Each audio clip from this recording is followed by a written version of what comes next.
আওয়ামী লীগ সাধারণ সম্পাদক ওবায়দুল কাদের বলেছেন, কোটা সংস্কারের আন্দোলনে ভিন্ন মতলব রয়েছে। একটি অরাজনৈতিক আন্দোলনকে রাজনৈতিক রূপ দেওয়ার চেষ্টা হচ্ছে বলে মন্তব্য করেছেন ওবায়দুল কাদের। তিনি আরো বলেন, বিএনপি এবং শিবির কর্মীরা কে কোথায় নাশকতা করবে এবং কোথায় গুপ্ত হত্যা করবে সেই ছক আগেই এঁকে রেখেছে। আন্দোলনের নামে জনভোগান্তি সৃষ্টি বরদাস্ত করা হবে না বলেও জানান তিনি। মুহিবুল্লাহ মুহিবের রিপোর্টে বিস্তারিত। রাজধানীর ধানমন্ডিতে আওয়ামী লীগের সভাপতির রাজনৈতিক কার্যালয়ে সংবাদ সম্মেলনে কথা বলেন দলটির সাধারণ সম্পাদক ওবায়দুল কাদের।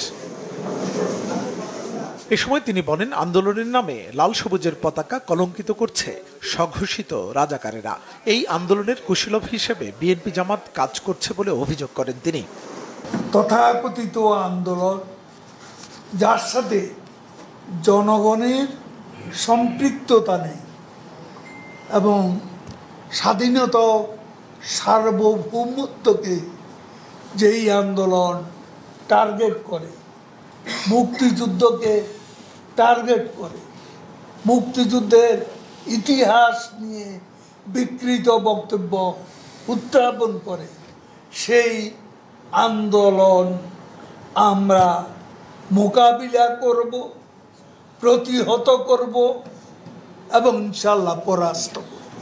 ওবায়দুল কাদের আরো বলেন, যারা সরকার পতনের দিবাস্বপ্ন দেখছে তাদের স্বপ্ন কখনোই পূরণ হবে না।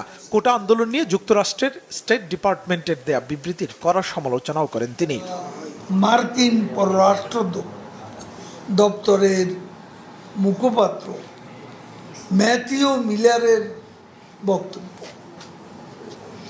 বাংলাদেশ সম্পর্কে তিনি যা বলেছেন তার নিন্দা জানানোর ভাষা আমাদের জানা নেই। তারা অন্য দেশ সম্পর্কে, অন্য দেশের গণতন্ত্র সম্পর্কে কোনো মন্তব্য করার আগে আয়না নিজেদের গণতন্ত্রের চেহারাটা দেখে নিতে পারে। কোটা আন্দোলনের নামে স্বাধীনতা ও মুক্তিযুদ্ধের অবমাননা হলে কোনো ছাড় দেয়া হবে না বলেও স্পষ্ট জানিয়ে দেন ওবায়দুল কাদের। মুহিবুল্লাহ মুহিব, বাংলা ভিশন, ঢাকা।